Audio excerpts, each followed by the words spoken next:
குழந்தை போல நடப்பதென்ன சுவாமி மலையிலே, தீ கொழுந்து போல சிவப்பதென்ன திருச்செந்தூரிலே.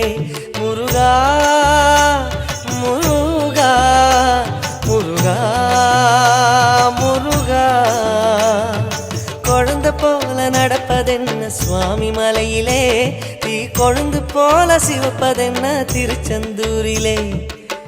குழந்தை வேலன கொஞ்சி விளையாடலாம், கோபக்கார குமரன எப்படித்தான் ஆடலாம். குளத்தை போல மனசு கலங்குது, குமரா தெளிய வச்சா ரொம்ப நல்லது.